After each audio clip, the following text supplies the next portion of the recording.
السلام علیکم ناظرین، میں ہوں حمزہ۔ آپ دیکھ رہے ہیں ہمارا YouTube channel beauty of Pakistan. ناظرین، آج ہم آپ کو بتائیں گے کہ راکٹوں کی صناعی کا تعلق 20ویں صدی سے نہیں۔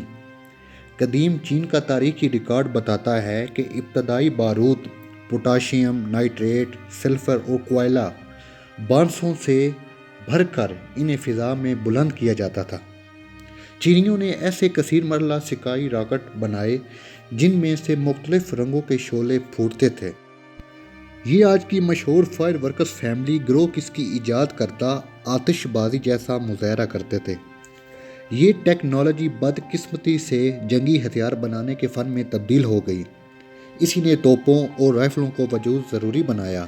خلائی پرواز اور آسمانوں تک رسائی کا خواب اسی ٹیکنالوجی کے ذریعے عملی صورت اختیار کر سکا۔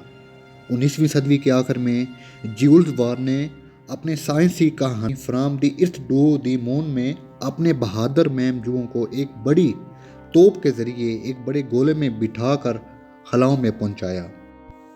توپ کے گولے کے ذریعے خلا میں پہنچنا مکمل طور پر ایک تصور اور مفروضہ تھا، لیکن بہت سے لوگوں نے خلائی پرواز کے امکان کو سنجیدگی سے لیا۔ تاہم انہیں بہت جلد اس حقیقت کو تسلیم کرنا پڑا کہ ٹھوس ایندھن، بارود، میزائل اس کام کے لیے کافی نہیں رہیں گے۔ خلائی پرواز کے لیے طویل وقت تک اونچی دھکیل برقرار رکھنے کی ضرورت تھی۔ میزائل کو گائیڈ کرنے کے لیے وقفہ سے موٹر کو بند کرنے اور چلانے کی ضرورت تھی، اور پھر ٹھوس ایندھن میں نامناسب قسم کا pound for pound power tweet تناسب تھا۔ کرۂ ارض کی کشش ثقل پہ غالب آ کر فراری رفتار حاصل کرنے کے لیے اس مسئلہ کو حل کرنا بہت ضروری تھا۔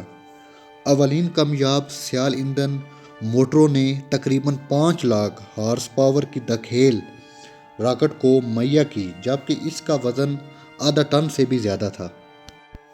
بہت سے لوگوں نے راکٹوں کے ساتھ تجربات کیے۔ ایک اہم اور وسیع طور پر شائع ہونے والا کام روسی ریاضی دان کانسٹائن نے کیا تھا۔ وہ 1857 میں پیدا ہوا۔ اس نے کسی مکتب سے تعلیم حاصل نہیں کی تھی۔ وہ بین السیاراتی پرواز کے امکان کے سیر میں مبتلا ہو گیا تھا۔ 1890 کے اشرا میں اس نے ریاضیاتی فارمولے مرتب کیے جو راکٹ کی حرکت سے تعلق رکھتے تھے۔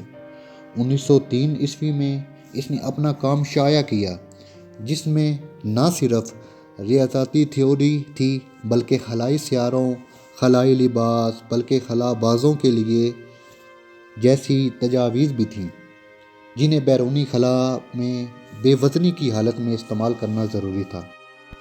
1903 میں اس نے اپنا کام شائع کیا، جس میں نہ صرف ریاضیاتی تھیوری تھی بلکہ خلائی سیاروں، خلائی لباس، خلا بازوں کے لیے شاور جیسی تجاویز بھی تھی جنہیں بیرونی خلا میں بے وزنی کی حالت میں استعمال کرنا ضروری تھا۔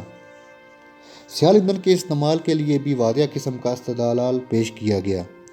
اس نے سیال آکسیجن اور ہائیڈروجن تجویز کیے، جن کو بعد میں راکٹوں کے تجربات میں ایندھن کے طور پر استعمال کیا گیا۔ جس طرح اکثر اوقات ہوتا ہے، زیادہ تر کام ابتدا میں نظر انداز کر دیا گیا یا اسے مذاق خیز قرار دے دیا گیا۔ بعد میں سوویت سیاستدانوں نے اس کی خدمات کا اعتراف کرتے ہوئے راکٹ کا حقیقی معجزہ قرار دے دیا، اور 1935 میں اس کی موت پر سرکاری اعزاز کے ساتھ تدفین کی گئی۔ راکٹ سیاستدان جیبرو ہنساکر نے لکھا ہے کہ سیال ایندھن والا ہر راکٹ جو پرواز کرتا ہے گوٹارڈ راکٹ ہوتا ہے۔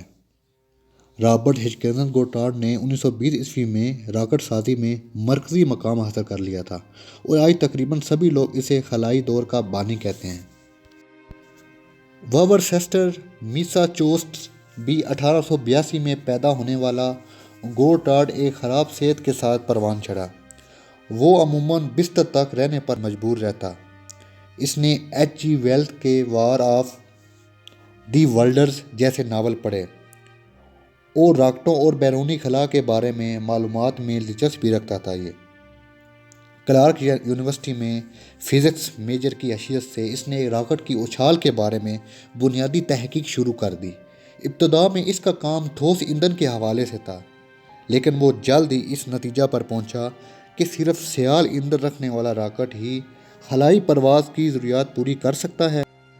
ایندھن کے لیے اس کا انتخاب سیال آکسیجن، ہائیڈروجن نہیں بلکہ ذاتی سوچ تھی۔ 1911 میں ڈاکٹریٹ کرنے کے بعد گورڈارڈ کلارک بھی ٹیچر بن گیا اور اپنے لیکچرز میں راکٹوں کی مدد سے چاند اور دیگر قریبی سیاروں کی سائنسی تحقیق پر زور دیتا اور تجاویز پیش کرتا رہتا۔ عملی کام کی طرف رجوع کرتے ہوئے اس نے اسمتھ یونین انسٹی ٹیوٹ سے 1916 میں ایک گرانٹ حاصل کی اور حقیقی راکٹ بنانے میں مصروف ہو گیا۔ پہلی جنگ عظیم نے اس کا کام روک دیا، لیکن گورڈارڈ نے ایک ٹھوس ایندھن راکٹ ڈیزائن کیا جو آرمی سگنل کور کے لیے بازوقے کا پیش رو ثابت ہوا۔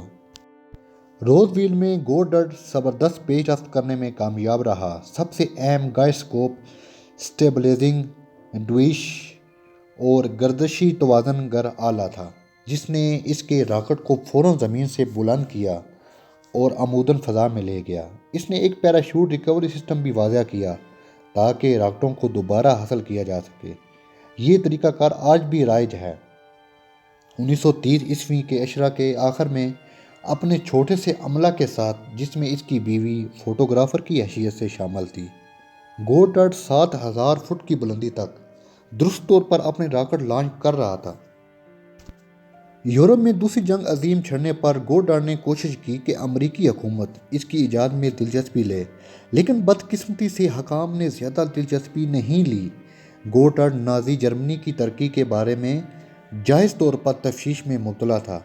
امریکہ اور برطانیہ میں 1920 کے عشرہ سے راکٹ 100 سائٹرز تھے۔ انہوں نے کچھ دلچسپی تجرباتی اور لوازمات تیار کر لیے تھے، تاہم یہ گورڈارڈ کے درجہ کے نہیں تھے۔ جرمنی کا معاملہ ذرا مختلف تھا۔ وان بران اور اس کے سٹاف نے راکٹ انجنوں کی ایک اے سیریز بنائی۔ بہت جلد اس کی تکنیک اور سائز میں اضافہ کر دیا گیا۔ اس کا زیادہ تر کام گورڈارڈ کے قریب تھا۔